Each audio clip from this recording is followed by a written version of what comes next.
This is Defender Radio.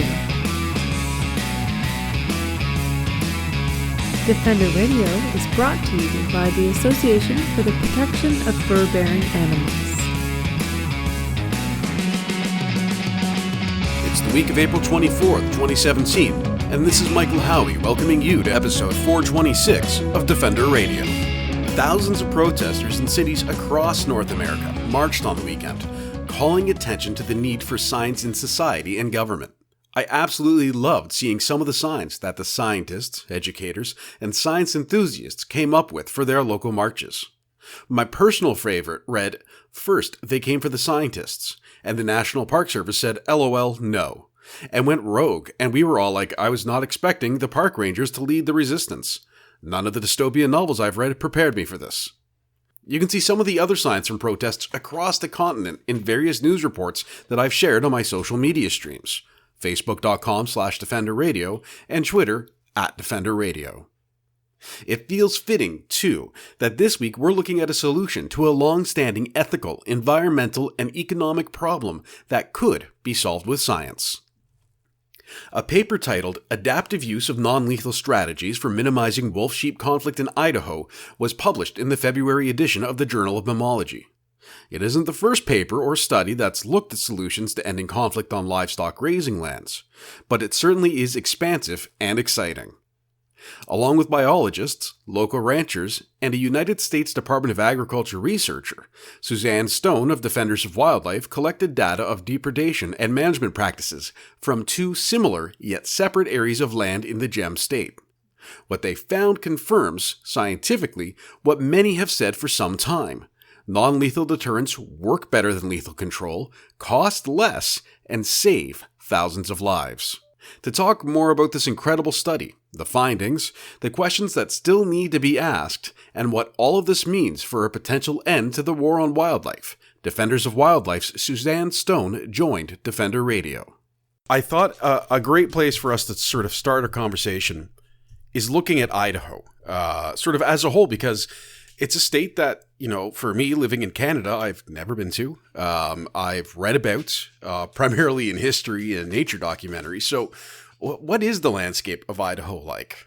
Oh, it's very diverse here. The middle part of the state, pretty much from north of Boise to the Canadian border, is very mountainous. It goes from kind of an arid desert type of mountain area to almost rainforesty, wow. Toward the top. And there's tons of lakes and lots of water up north and lots of cedar. And then down below, it's more pine, ponderosa. We have some aspen forests, lots and lots of mountains, though. It's absolutely beautiful.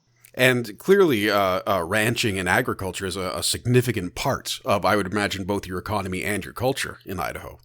Yes, it historically was a significant part of our economy, and now it's really more a traditional part of our culture. And it's very embedded, I think, in just the politics in Idaho, has been for over a century.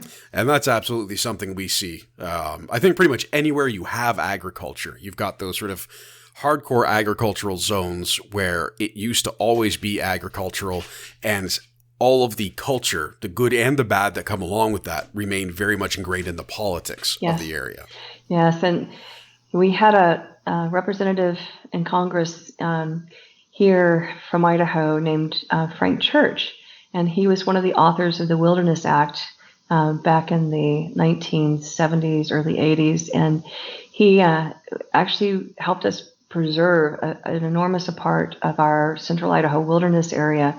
And so outside of Alaska, we have the largest contiguous wilderness area in the lower 48 states. Yeah, I definitely noticed that when I looked up Sawtooth National Forest, which is the site, I believe, of most of your research that we're going to be talking about. I was amazed at how much of your state is covered by forest. It is. 66% of our state is public land, and it's I think the most of any state out here in the region. And that leads into an interesting conversation. Again, something that I think if you live in an agricultural zone, you're going to know about. But for those of us who don't, public land is used by agriculture, particularly with sheep and cattle, which is what we're going to be talking about.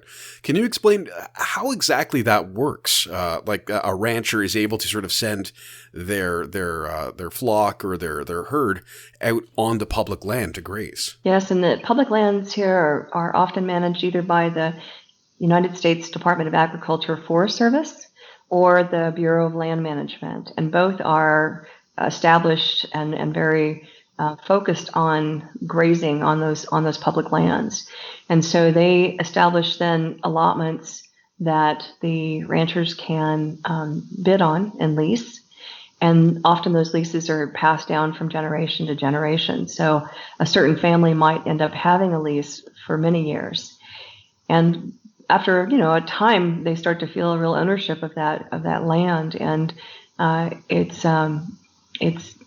sometimes challenging to have people understand that these are public lands and that they belong to everybody. But we do have lots and lots of cattle and sheep out on the public lands. In central Idaho, where we reintroduced wolves, thankfully, because of our help from the Canadian government, we were able to reintroduce them in 1995 and 1996, and we brought in 66 wolves, and about half went to Yellowstone National Park, and the other half went to Yellowstone or to Central Idaho. And between those two populations, the Idaho population really expanded faster than probably anyone expected. And just a few years afterwards, we had wolves throughout our wilderness area. Basically, they were coming back to a vacuum where the habitat was excellent for them, and lots of elk and deer, but also encountering livestock again for the first time since wolves were eradicated in the 1930s here. Yep. And but before we get into the livestock, I have one more question about the geography and the landscape. We frequently hear about the success of the wolves in Yellowstone, not just as a population of wolves, but for the entire ecosystem. I mean, there's beautiful videos and speeches. There's books now about it. Was it a similar impact on the ecosystem in Idaho? Was it sort of an across-the-border improvement? Idaho didn't get as much attention as Yellowstone. Yellowstone is one of our premier national parks in the United States, and it really captured people's imagination. And so the focus was on Yellowstone, and much of the research has been on Yellowstone. So central Idaho, even though we have this amazing wilderness area there where livestock aren't grazed, we do have national forests surrounding all of that, and they do have livestock there. So we know that the research coming out of Yellowstone is most likely applicable to what's going on in Idaho from the benefit of having wolves back on the landscape. Wolves are certainly doing the same kind of removal of diseased elk and deer, of helping those animals, the big herds, split up, or to extend them further on the landscape so that they're not just concentrating like cattle herds in the middle of these big riparian areas.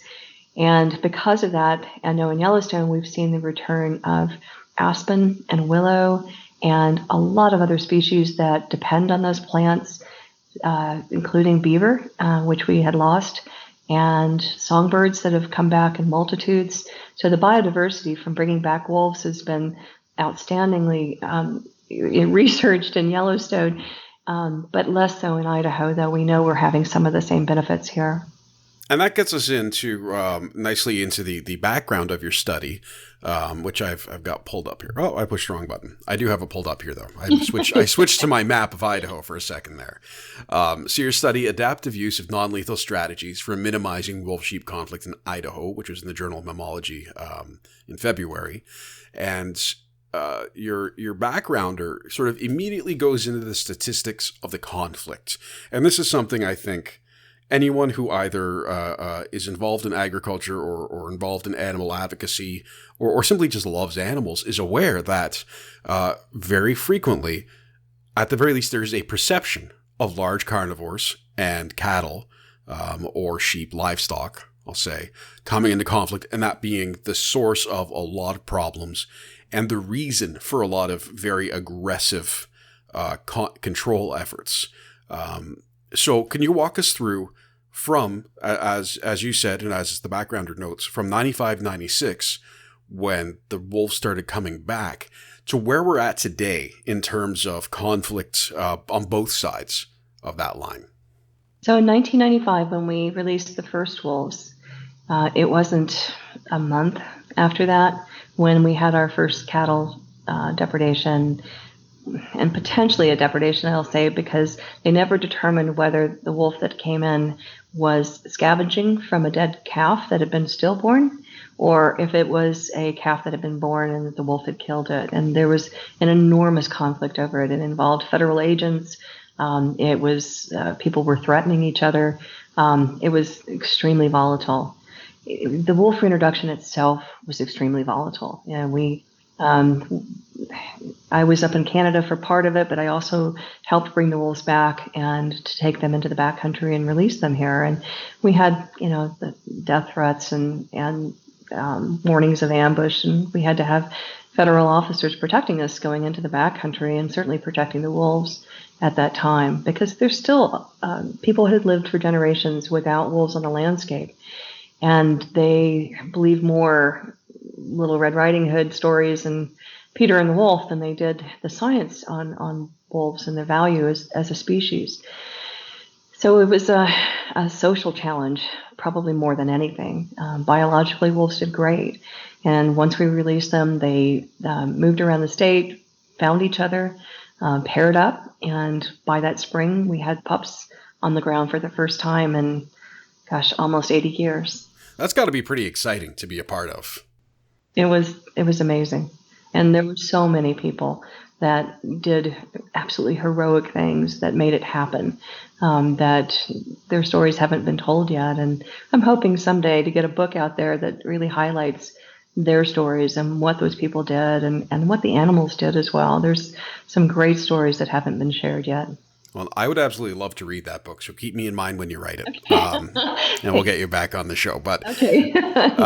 and of course, we did talk. You have to talk about the depredation. It does happen, and I'm sure we'll talk a little more about sort of the determining what exactly happened, as you implied with that first wolf, and that's something that was it Carter Niermeyer wrote a book I'm sure you're familiar with, where he was highly critical of how wildlife agents, ranchers, and others are identifying whether or not an animal, a livestock animal, was killed by a wolf or an eagle or of natural causes and then found as carrion.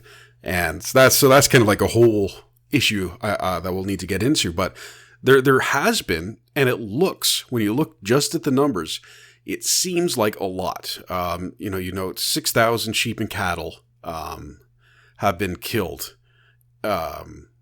in depredation situations that involve wolves. Since 1995, and that might actually go back to 1987 when wolves were reintroducing themselves across the border into northwestern Montana. So even though that seems like a lot, if you compare it to what else is going on with sheep and cattle, just for instance in Idaho, on an average year, we lose somewhere between 5,000 and 10,000 sheep just to coyotes. We lose thousands of cattle to disease, bad weather, theft. So really, the wolf part of this is a drop in the bucket compared to what else is going on for those industries. Well, and it's interesting too, because a lot of this information, I'm going to guess, and you may tell me I'm very wrong, is self-reported.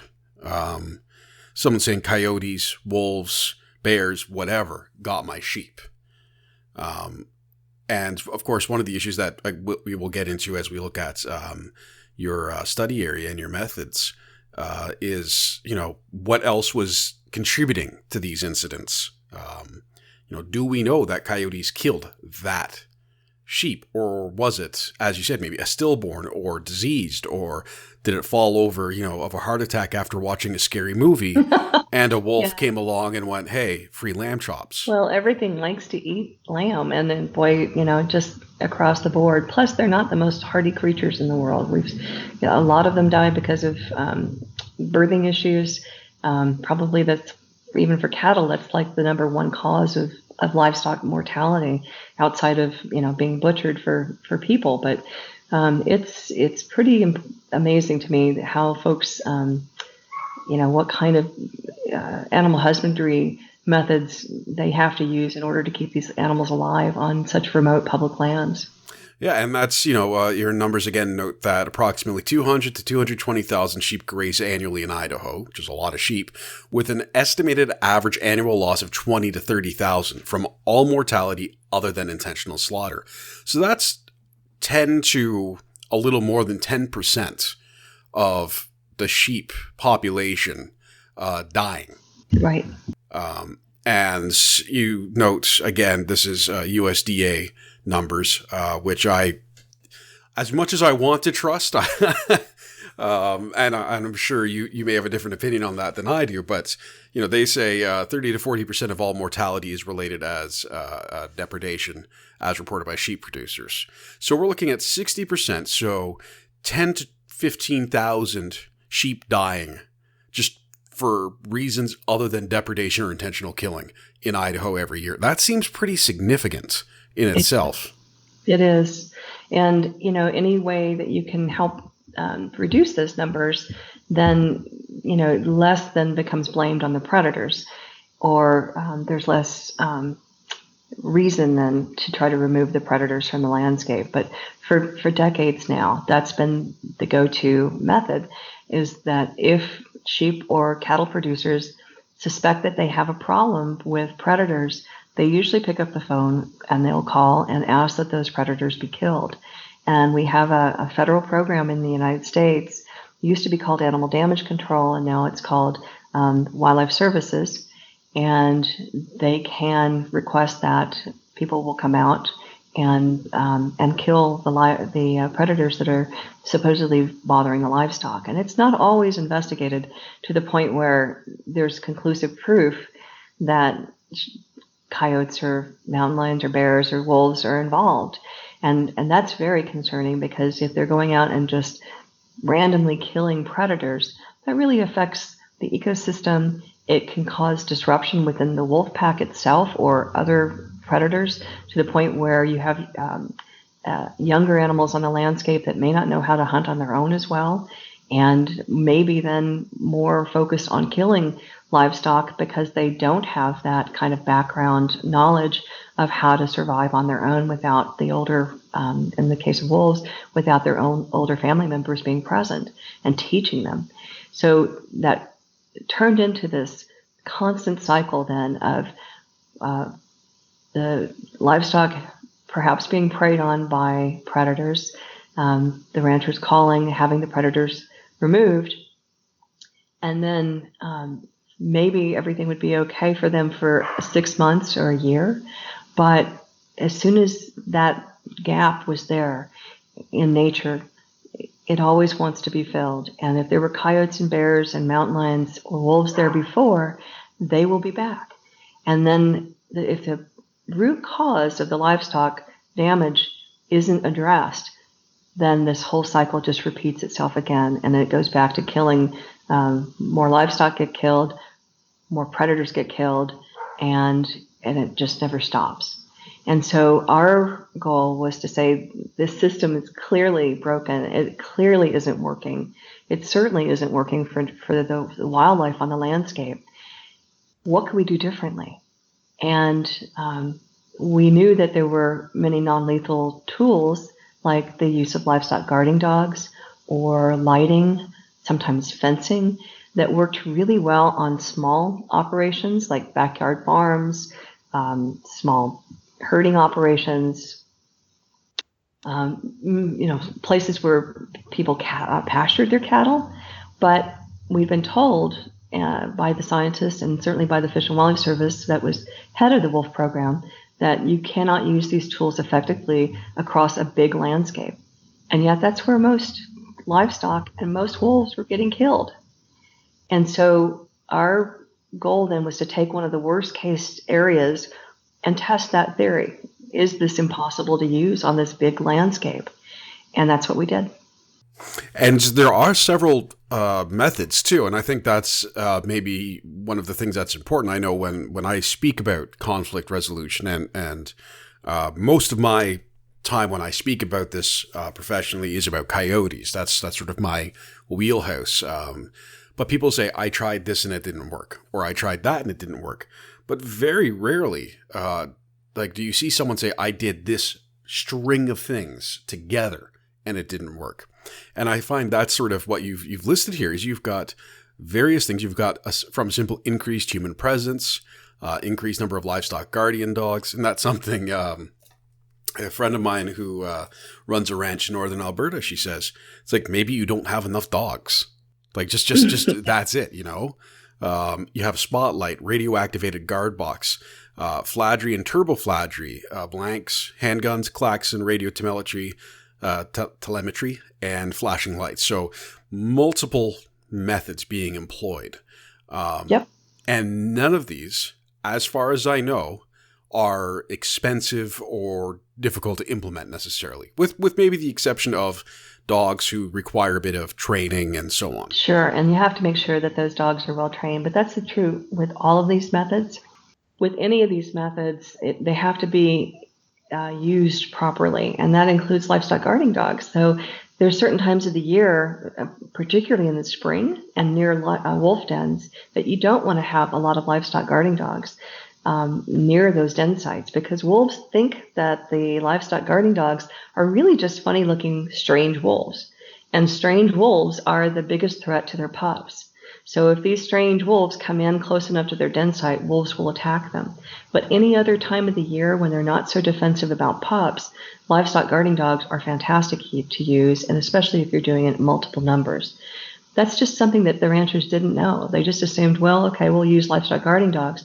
But when they drove those dogs right on top of a den site, which is what really started this whole Wood River Wolf project, it ended in tragedy. You know, the wolves killed a guard dog, and then they killed 9 sheep that were there, and just really aggressively, because their pups were right there.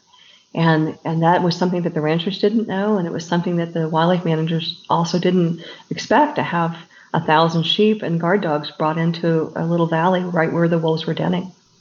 Well, and that happened relatively recently in a case in the Northwest, and it involved I think a university professor speaking out, which is why it kind of made the news. But more or less, it was a case where they said, "Oh well, we've got to go in and kill these wolves. They depredated upon our livestock." And the professor or the researcher who was involved in the case said, "You had them within 900 meters of a known wolf den." Which is, for American listeners, half a mile roughly.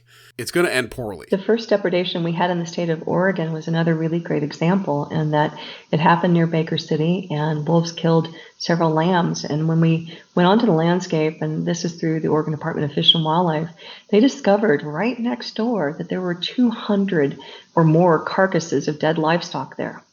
Now wolves are scavengers as well as predators, and they have this incredible part of their brain that is totally triggered on scent. In fact, if you compare their brain to ours and how we interpret scent, our scent interpretation center is about the size of a pea, and for them it's about the size of our fist. Wow. So they think that they actually even dream in scent. What a world, huh? And so These animals had come from over 10 miles away smelling this dead livestock, and then they get there and they make the same kind of choice that we do. They look and go, okay, maggoty, smelly, old, dead livestock or spring lamb. And they were within 300 yards of each other. So, how we manage our livestock can have a lot of impact on whether we have problems with predators or not. And that's one of the key things that we found with this project, is that you can't just rely on one or two different types of deterrents. Wolves are smart, coyotes are smart, bears are smart. All these wildlife predators, they have to be smart to survive. And if they are exposed to the same tool over and over and over again, eventually they're going to lose their fear of it. And that might be with the exception of things like livestock guarding dogs, or with human presence, potentially even electric fencing. But the other tools that they're using, they're great to have because they elevate the sense of risk in the wolves, and wolves are very risk aversive. but you want to keep changing these things up so that you don't end up habituating the wolves or the other predators to any one particular type of deterrent. Well, and that actually makes me think of a case in the suburbs where I used to live. And I was working for the newspaper and covering a lot of coyote issues. And a gentleman said there was these coyotes, and it was sort of a arterial road with a service road next to the highway, where this den site was in and around. And this guy said, I pulled my car up and they were watching me, and I honked my horn and they didn't run away. They weren't scared. I said, they hear that all the time. Mm-hmm. Like that's an absolutely, that's, it's like my wife yelling at me to do the dishes. It no longer has an impact on me. That's right. Yeah. So that's definitely an interesting point. I wonder, well, how do you work that into this kind of a study? That concept of sort of variation on your methods of whether it be hazing or awareness or towards the wolves. How do you measure that or include that in the project? Well, that was something that we really had to learn along the way because nobody else had done something like this before. And so we were learning as we were going, and we were learning from the herders who would tell us, this is what the wolves are doing. We were tracking the wolves, trying to find out where they were denning, where they would take their pups for rendezvous. And the more that we knew about the wolves, the easier it was for us to tailor what type of non-lethal deterrence would best protect the livestock. And so that all became part of this system of us learning more, adding new tools, tailoring the tools to meet the situation, and then continuing to build on that knowledge. We had one incident, though, in 2011, and one of the sheep producers brought in a band and then split the band during one night right before evening. We knew about the one band that was there, and we were protecting it. We had our field people out with it, and there was livestock guarding dogs there, and we had the high beam flashlights and the air horns. And so when wolves came in that night, the dogs started barking. We knew immediately that there was a problem, got up, used those tools. The wolves ran away. And unfortunately, they ran away to where there was another band that we didn't know about.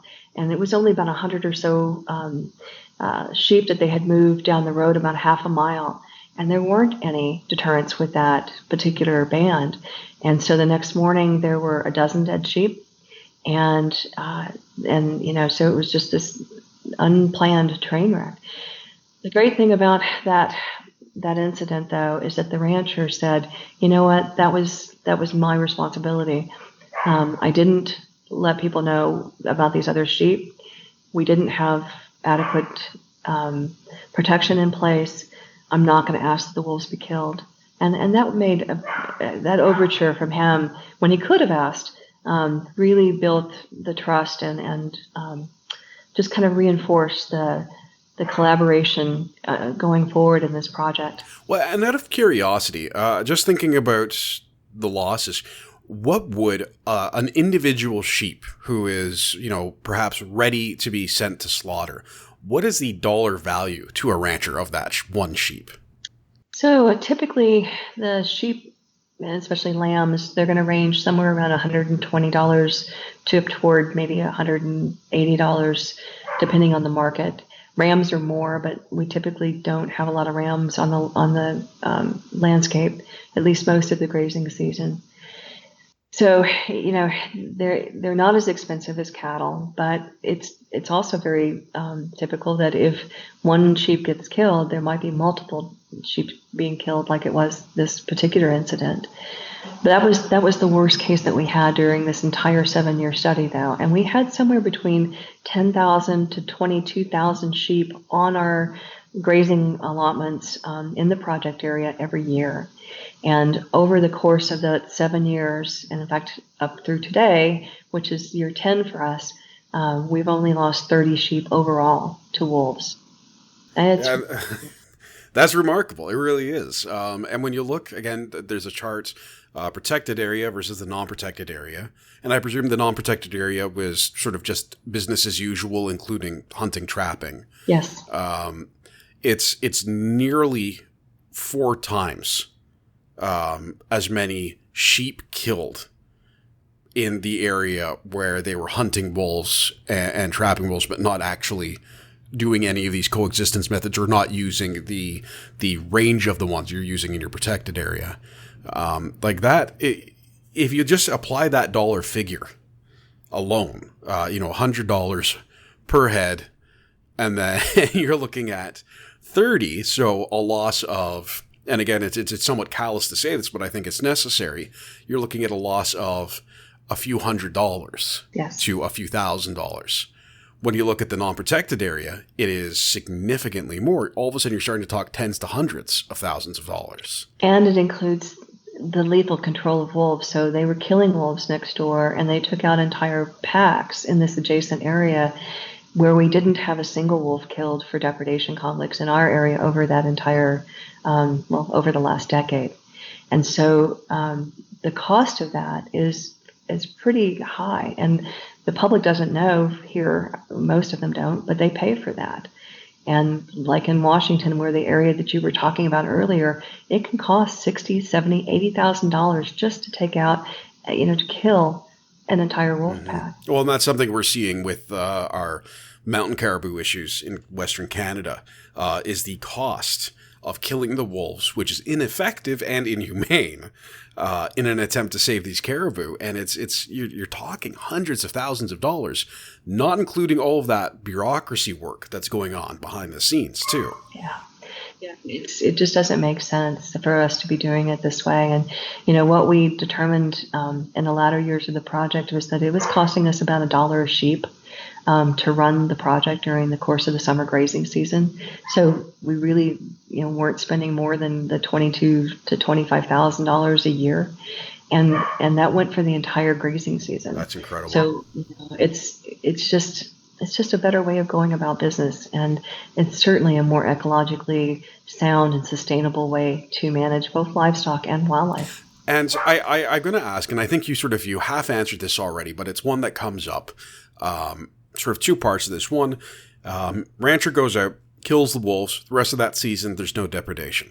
I think it's a reasonable, like if I get rid of all of the predators in a 1 mile, radius around my one sheep, the chances of that one sheep being attacked by a predator are going to plummet. So they see a short-term success potentially. But why would that rebound so heavily to go the other direction? So if it rebounds, it's because you've got new wolves, for instance, moving into that area that's vacant habitat for them. And so if I understand your question, then they would go to the same area. It's not the same wolves, but the same vulnerabilities are there within the livestock. So there's still a lack of protection. It's inconsistent. The wolves don't see a sense of risk, or maybe they're drawn into the area where the livestock are because there's dead carcasses of livestock there, and they come in based on their ability to scavenge and their need to survive. And then they make the same choice of, do we want to eat fresh lamb for dinner or something that's been laying around in the sun for, weeks or months. And that it's almost like it's an attractant for them at that point that causes that depredation, then conflict to occur. And we're trying to make sure that, that the ranchers know that this is how you avoid having those kinds of fallouts of attracting predators to your allotments, to your ranch, to your farm. And, we can help you use these tools by teaching you where to get them, how to use them, when to change them. There's lots of advice out there that can come that can assist the ranchers then in learning how to adapt their operations so they're better protected against wild predators. Well, there was an interesting study in 2014, I believe it was. I've got the blog I wrote about it. It was published on PLOS ONE by, what are the names? One of the co-authors was Rob Weiglis. And they examined 25 years of data from Idaho, Montana, and Wyoming. And amongst other things, one of the things they found that for every one wolf killed, the odds of depredation the following year increased by 4% for sheep and as much as 6% for cattle. And again, to me, that, there's a number of criticisms about this study in particular amongst the agricultural sector, and even I think within some of the wildlife advocacy sector, in that there was no control. There was a lot of variables that probably couldn't be factored in just due to the sheer size of the data sets. But again, it's seeing that there's actually an increase of depredation when you're taking lethal action against the wolf populations. And that's similar, I think, to something we see perhaps with coyotes, where their populations increase when persecuted. Yes. And as you said, if you're already in an area where you're sort of inviting them in many ways, you just sort of you keep stacking these two things that conflict with each other against one another. And sooner or later, that's just going to keep building and building and building. Is that similar to what you were seeing? Definitely, and especially with animals like wolves, where they live in a big family unit. The pack is basically the mom and dad, the brothers and sisters that are older, and then the kids from that year. And if the older adults are the ones that are killed, and if the pack splits up, then the ones that are younger, especially the ones that are more of the teenage relative to humans. Yeah. They don't have very much experience, and wolves are about 10 months old before they learn how to really truly feed themselves by hunting successfully on their own. And if you're dumping a bunch of 6-month-old pups basically out there, they're going to turn to something to survive. And if they can't catch wild elk and deer, they'll go to sheep and cattle because they're easier to kill. That I think probably explains a good part of what Dr. Weiglist found in his study. And I hope that they continue to examine this more closely, and maybe taking some of those data sets and giving a lot more, just thorough examination of them. Unfortunately, it's really hard to get this information. Mm-hmm. Wildlife Services is the agency that usually is responsible for killing the wolves or the bears or the coyotes, and their reports are often maybe a page long, and there's not much detail about what they found, and so it's really hard. Sometimes it doesn't even include the locations of where these things occurred, so it's hard to piece that kind of thing together. But as we learn, at least, that there's opportunity to use these non-lethal methods across the landscape, our encouragement to them, especially to Wildlife Services, being a federal agency that is supposed to be supporting wildlife conservation, that this actually does both. It protects the livestock and it protects the wildlife. And at the end of the day, that's really what we all want. Yeah, and as much as there are people who you'll see, if you are as fortunate as I am, and that reading internet comments is part of your job, who think, oh, we don't need wolves. Just bottom line, my whole life I never saw a wolf. And these are ideally exactly the people who live in, that northwest section of the United States, and throughout much of Canada. It's very true. They never saw wolves growing up because they had killed all of them beforehand. And now we're reintroducing wolves. We understand the ecological importance. So to them, wolves never killed my animals. Wolves came back. Now wolves kill my animals. Like, just that very simple logic. And it's not wrong, which kind of makes it, I think, maybe more difficult to communicate about, is that's, while it is full of fallacies, is still correct. That when there were no wolves weren't killing things. And now that wolves are back, they are killing things. And I'm going to get to that in one moment. Something I want to get into first is I've heard different terms, but dead stock or bait piles. This is something that I think a lot of people don't know goes on ranches or around any kind of farmland. Is what happens when an animal dies that hasn't been taken for slaughter. You would assume that the corpse is taken care of in some way, but that's not always the case. And that itself, as you've mentioned now a few times, can lead to very significant problems. So could you explain what these piles are? Why some ranchers have just dead animals on their property? Certainly. And that's been a practice that I think has been going on for quite some time. So it may be that that it's because my dad did it that way, and my grandfather and my great grandfather. That I've heard that before, but it's the practice that we really hope doesn't continue. And we've certainly seen a benefit from cleaning those carcass pits up. One example is in Wallowa Valley over in northwestern Oregon. We had a GPS satellite collared wolf, so we were getting data points on this wolf, I think every 10 hours. And there were places on the map where that wolf would come back and frequent all the time and would go to exactly the same places. And the biologist that was tracking that wolf finally went to the ranchers with the map and said, what gives? What's going? Why is this wolf going to exactly these places over and over and over again, and been doing it for a year? And the ranchers said, well, that's where our dead pits are. So that was a great lesson for the biologist. It was a greater lesson for the ranchers, who looked at the raw data and went, wow, this really is true. They are attracted to these spots. And so they cleaned up all of the carcass pits. And I think that wolf went back again 6 months later, and maybe another year or so later. I mean, wolves are, once they've gotten a free meal, they're pretty much, they're like hopeful that free meal is going to be there again the next time they need it. So they will go back and investigate. And if it's gone, then, they're still hopeful. They might come back again and look around and think, maybe somehow it'll reappear again. But after a while, they'll give up.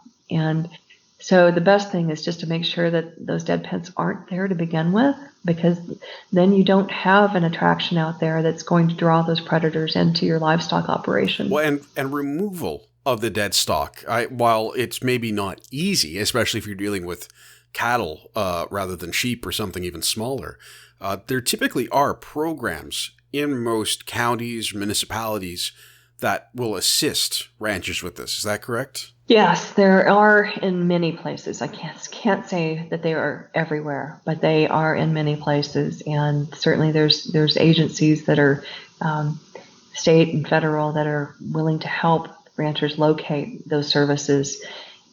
There's been times where we've certainly paid for having carcasses removed, or there's even ways that you can do it, in place. So if you have like a dead sheep in the backcountry, you can't haul it out, then you can take a black tarp and kind of use the sunlight to help kind of, reduce that down as an attractant as quickly as you can. And, it doesn't mean that they have to clean up every single carcass, because if there's no livestock there, then and they're not going to be there again, then, that's something to weigh. But having a big setup where you have a lot of dead animals and they're right next to your livestock is really just a recipe for disaster.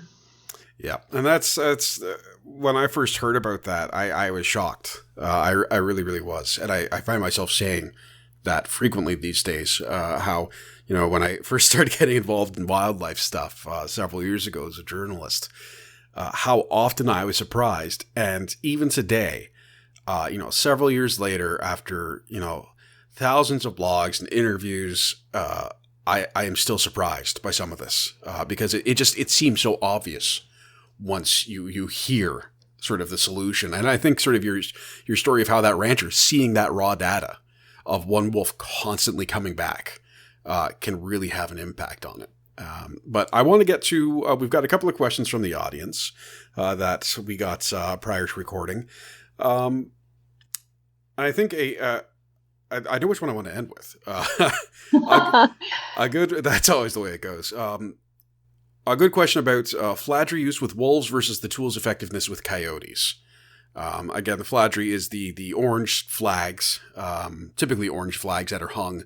And there's one photo, I think it's either in your story or in an article about the study that shows sort of a makeshift almost pen in a grazing area made up with these. So flattery is one of those ones you hear about. I don't necessarily understand how it works or why it works, though I know with coyotes, typically they get past it after not too long.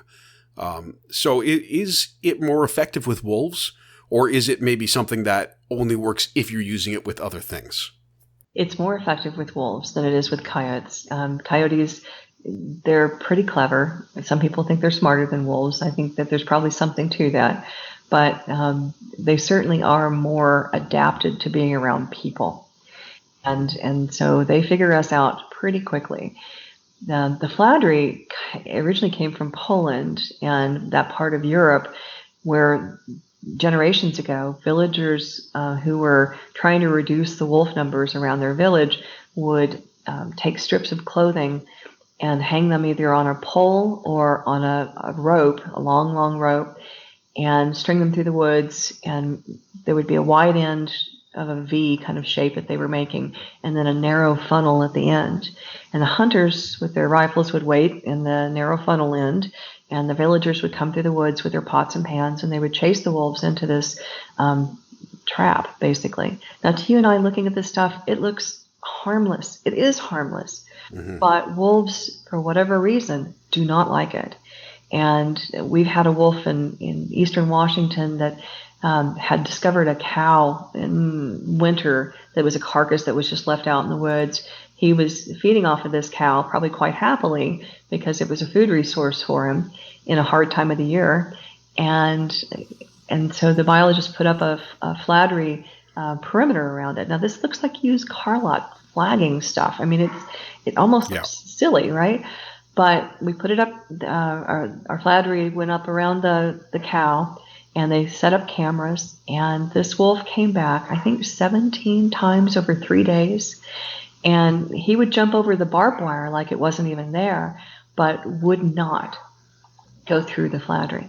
And that's incredible. Yeah, and it was great stuff. We've had similar instances where we were trying, Wildlife Services was trying to haze the wolves through a flattery perimeter, so a fence line that was set up with it.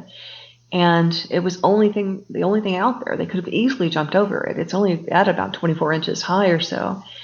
And they chose instead to go under the helicopter than to go through the flattery line. So there's something that works with it. And it's a tool we used frequently at the beginning of the Wood River Wolf Project. We don't anymore because the other tools are working so well that we don't have to have something that's kind of to us, it's our ace up the sleeve. If other things fail, this thing is going to work, at least for the short duration that we're going to need it. Unfortunately, a lot of the ranchers that are getting the flattery now are putting it up or working with the agencies to put it up and either not installing it properly or they're leaving it up for like 3-4 months, sometimes a year. And once wolves become habituated to this stuff where they lose their fear of it, they'll never be afraid of it again on anybody else's property. And we lose that tool as a method to help stop conflicts from occurring. So that's why we're trying to encourage the ranchers to please, if you use something that works, don't just rely on that. Let's change it up as we can and try to make it something that will continue to be a good tool that you can use years down the line too. And that leads nicely into our next one. This we've got two questions, and they're more or less the same. So I'll try and just sort of paraphrase it. One is, can what you've learned and what you've shown to work with wolves and coexistence be applied to other types of predators? And the secondary part of that is, can it then be scaled down from, the public grazing lands of Idaho to my backyard? Can I use this to keep predators from coming too close or getting comfortable around neighborhood pets and kids? Yes and yes. So definitely these tools are applicable for other wildlife. We noticed, particularly with livestock guarding dogs, if the guardian dogs are out there and you have multiple guardian dogs, they end up paying for themselves because we have such a remarkable reduction in the amount of sheep that get killed by other predators. So those are great. We also picked up a tool called Foxlights out of Australia. I was there a few years ago and working with folks in the dingo operation. Are those the flashing ones? They are. They're wonderful. And we've always had flashing light ideas out there, and we've tried different ones, but they always had a regular pattern to them that quickly any wildlife would habituate to. These are just very unique in that they have this kind of strobe system in there that is random, and if you look at it in the woods at night, it looks like someone bouncing around, walking around with a flashlight. And so it really projects some kind of movement of somebody out there.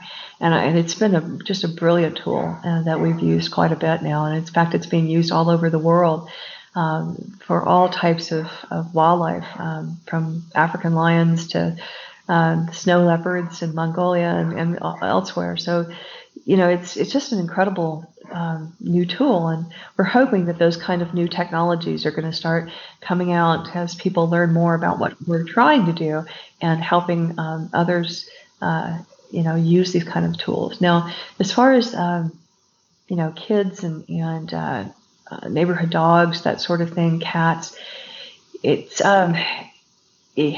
harder to address, especially things like cats being let out, especially if you're in an area that's next to a wild area, because you have so many different types of predators, things like hawks and bobcats and all that, and they may or may not be affected by this stuff. Wild predators tend to avoid humans, period. So yes, it's great to have an idea of what things could deter and keep the predators away from places where there are villages or towns. But it's really unusual for those predators to come close to those places anyway. And certainly having dogs close by, or that's something like that, where you're, again, not attracting those predators into a community area, is probably your best bet to begin with. Yeah, that's definitely what I've experienced and read about, is anytime there's a conflict with children, you're going to find feeding or attractants right there. Seriously, every time I've read about it or been involved in it. And that's always going to be the number one lesson, is get rid of the attractants. And then, of course, just some basic education for kids. One of the other questions we had was in relation to wolf howling. And this is something, there's a professor studying the vocal patterns or the language of wildlife. And I cannot remember her name right now, and I feel like a horrible person for that, because I've been desperate to get her on the show, but she's been very busy. And the question is regarding whether or not you could use speakers of wolves howling. And I don't know if this has been done successfully. I know it's been done using wild dogs and raccoons. I don't know if it's been done with wolves, though, and livestock. So using large speakers or speakers of any kind to play wolf noises and have that keep other wolves or other predators away. Yes, wolves, actually wild wolves, they will respond to like humans howling. I've gone out and howled for wolves, have them come in, and we've howled together, and that's great. And it's amazing actually to be doing that in the backcountry and in communication with these animals. I've not seen a recorded howling work to attract them in. It's like they kind of know the difference. So I'm still not certain what we're going to see come out of that study in terms of effectiveness for wolves. But certainly learning more about how wolves communicate. I mean, that part I think is extremely interesting. And, perhaps there's going to be some way of, applying that then to what we're trying to do with the non-lethal.